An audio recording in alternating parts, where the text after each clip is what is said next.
আসসালামু আলাইকুম। রায়কা আল হোসেন স্বাগত জানাচ্ছি এনটিভি দুপুরের খবরে। ক্রাউন সিমেন্ট শিরোনাম দেখছিলেন, এবার চলুন পুরো খবরে।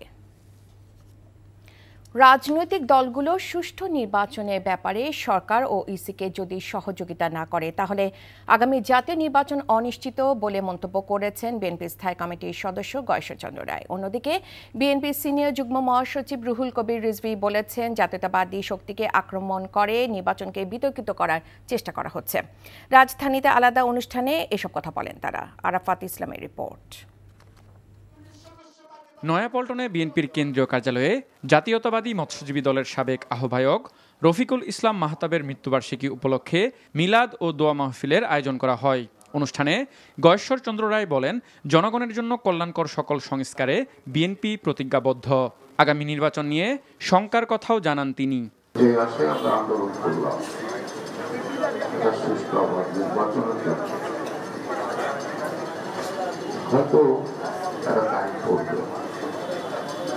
প্রধান উপদেষ্টা জাতির সামনে ওয়াদা করছে, আমি মনে করি না প্রধান উপদেষ্টার সৎ ইচ্ছাই যথেষ্ট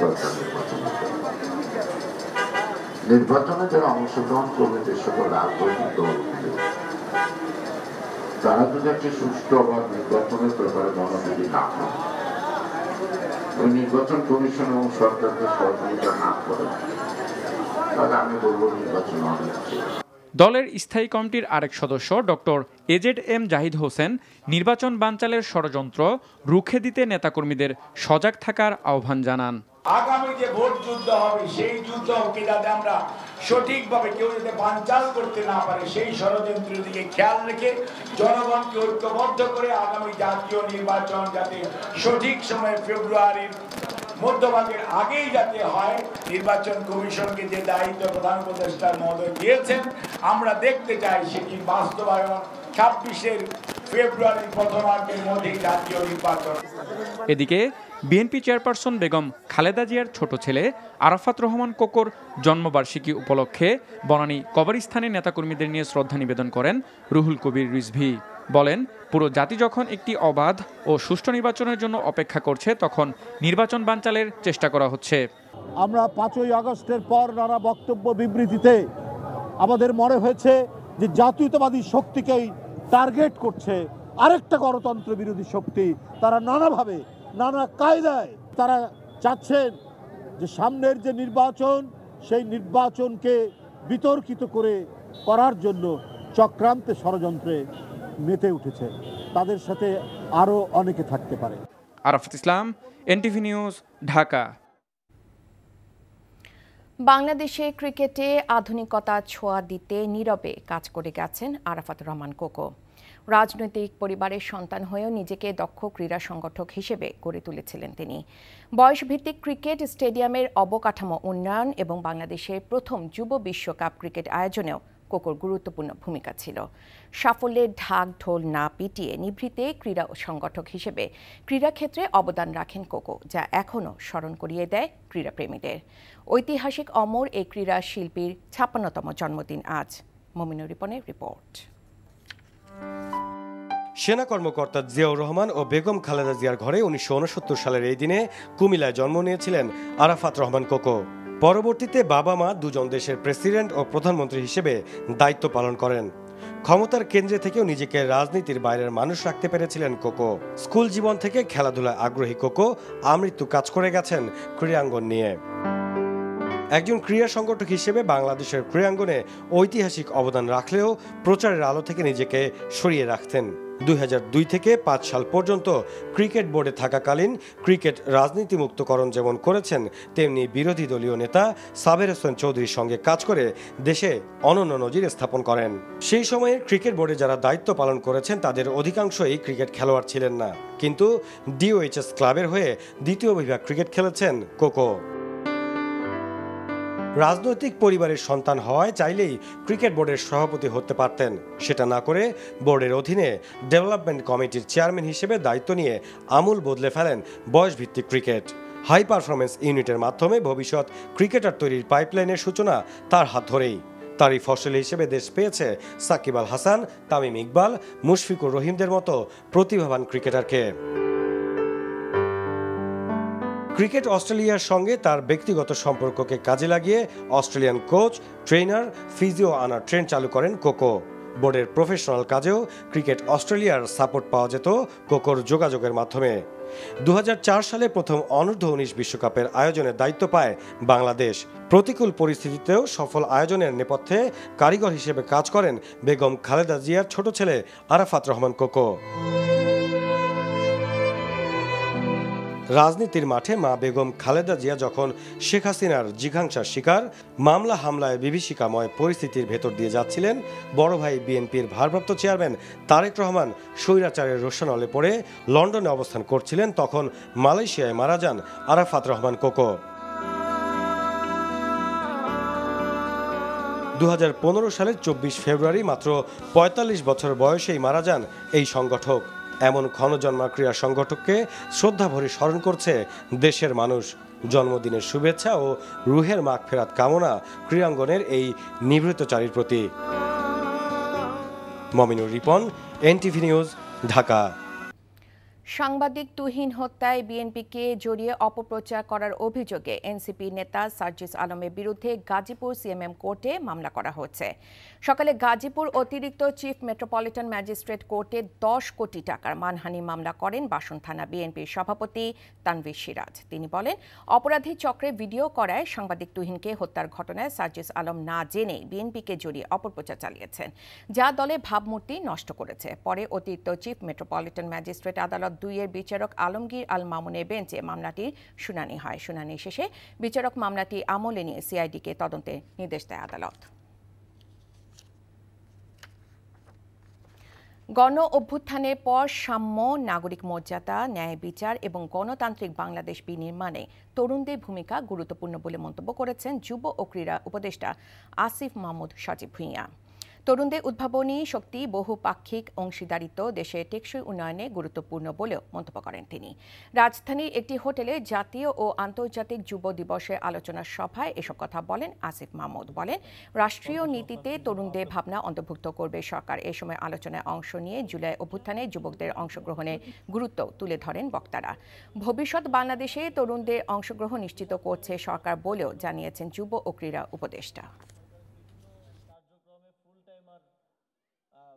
গণঅভ্যুত্থানের ফলে যে নতুন বাংলাদেশের স্বপ্ন ও সম্ভাবনার সৃষ্টি হয়েছে, সেই নতুন বাংলাদেশ গড়ার ক্ষেত্রেও তরুণদের চিন্তাভাবনাকে প্রাধান্য দিতে চায় সরকার। আমি দৃঢ় বিশ্বাস করি আমাদের যুব সমাজ দেশপ্রেম, মানবতা, নৈতিকতা ও বিজ্ঞান মনস্কতায় উজ্জীবিত হয়ে দুর্নীতিমুক্ত ও বৈষম্যহীন নতুন বাংলাদেশ গড়ে তুলবে। পাটজাত পণ্য রপ্তানিতে একটি বন্দর ছাড়া বাকি বন্দরে বাংলাদেশের জন্য ভারত নিষেধাজ্ঞা দিলেও তেমন কোনো প্রভাব পড়বে না বলে জানিয়েছেন বাণিজ্য উপদেষ্টা শেখ বশিরউদ্দিন। বাণিজ্য সংক্রান্ত দ্বিপাক্ষিক আলোচনার জন্য ভারতের বাণিজ্য মন্ত্রীকে চিঠি দেওয়া হয়েছে বলে সচিবালয়ে ব্রিফিংয়ে জানান তিনি। আগেও এটা ছিল, তারই ফলশ্রুতিতে করেছে। আমরা আমাদের দপ্তর থেকে ভারতের বাণিজ্য মন্ত্রীকে আমরা একটা চিঠি দিয়েছি একটা দ্বিপাক্ষিক আলোচনার উদ্দেশ্যে। আমরা এখনো কোনো জবাব পাইনি ওনাদের কাছ থেকে। প্রয়োজনীয় যতটুকু সংবেদনশীলতার সাথে এটাকে অ্যাড্রেস করা দরকার আমরা সেটা করছি। এমনি তো আমাদের সাথে ব্যাপক বাণিজ্য ঘাটতি ভারতের রয়েছে।